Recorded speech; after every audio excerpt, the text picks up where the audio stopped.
Everybody, this is Catherine with Mercy Meadows Ranch. I've been emailing you and talking to you, and today I wanted to talk to you about hormone injections in beef cattle. And this is primarily all of the beef you're going to be buying from the grocery store. But we don't do that. We don't do hormone injections. But I did want to talk about what hormone injections are and kind of some of the research that's been done on it, and share that with you all, because I know there's a lot of confusion about what is a hormone injection, why do feedlots do these hormone injections, and then why wouldn't we do that, and some of the cause and effect of these hormone injections. So I wanted to pull up an article, and this is a doctor that has done research about these hormone injections and kind of the issues that they're seeing. So this first part of the article talks about antibiotics, which we do not do those either. I'd love to do another video and kind of explain to you all what antibiotics are and why they would do that. But so the first part of this article is about that. Then the second part, and so it says each year U.S. farmers raise some 36 million beef cattle. 99% of beef cattle entering feedlots in the United States are given steroidal hormone implants to promote faster growth. So this is helping with feedlots, like it said, to produce faster growth in their beef cattle. So this gives them a higher turnover rate, so they're able to raise more cattle to the point of butchering, because they're wanting to get these cattle to be the beefiest and getting the most meat on the bone. And so this is promoting that so that they don't have to work as hard and take so much time to grow each cow. A large percentage of poultry and pigs are also fed these. So this is kind of done to all animals and given these drugs. They're talking about these drug injections done to cattle and to I think it says to chicken and pigs. So reading down here, there are 6 antibiotical steroids given in various combinations in nearly all animals entering conventional beef feedlots in the US and in Canada. 3 natural steroids and 3 synthetic hormones. So they're putting both of these, so that's 6 injections into these cattle. So this means that when you eat meat, chicken or pork, drink milk, so this is even in your milk, you are consuming unsafe drugs that weren't prescribed to you. So it talks up here, while federal law prohibits people from self-medicating with most steroids, and administering these drugs to U.S. cattle is allowed. So they're not allowing you to take these drugs or to do this, but they're giving it to the cattle that you're now eating. And so you might think, well, so then it's not going straight into my body, but it's being transmitted through these cattle and then into your blood system, into your digestion. And so we're going to look more about this further into the article and how maybe you're not getting injected with it, but what you're eating is getting injected with it.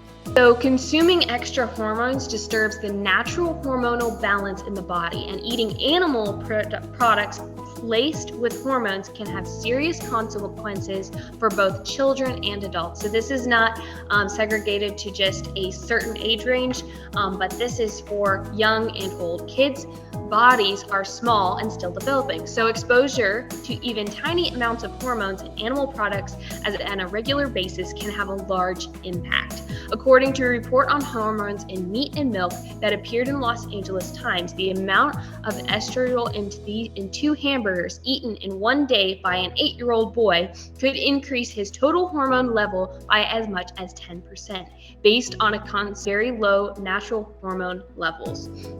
So, we know how people will be like, well, don't give the kids too much sugar because they'll get on a high. So we do know that when you give a smaller body the same amount as a larger body, it's consumed differently and processed quicker and accepted quicker, and it's not distributed over a bigger body, it's smaller. I mean, we all know that, and we know if you fill up a gallon of water and you put dye in it, it has less concentration than if you have a pint jar in a smaller amount.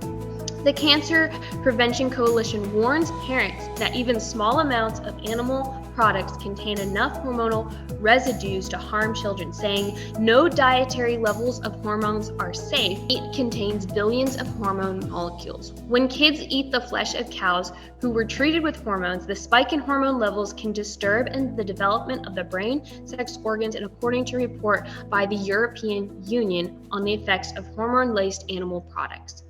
So there's been lots of research done on this, and it's not helpful, and it is not good for our kids, and they're eating these hormone-injected cattle.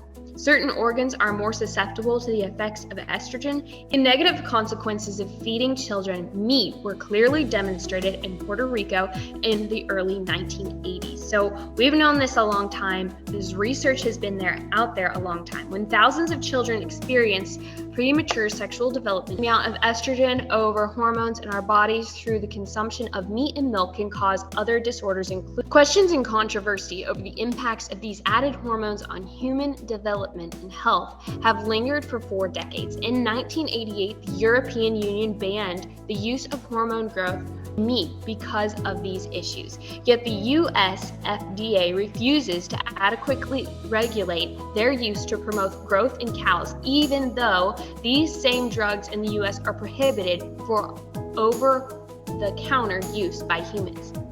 And to take it one step further, all concern about the use of steroids in animals has focused on whether trace residues of these hormones in the meat have human health consequences.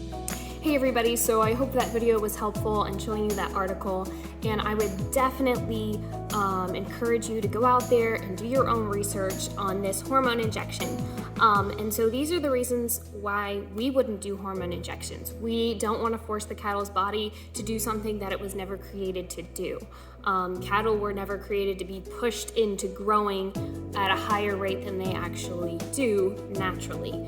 And this is not by feeding your cattle to get them beefier. This is not what that is.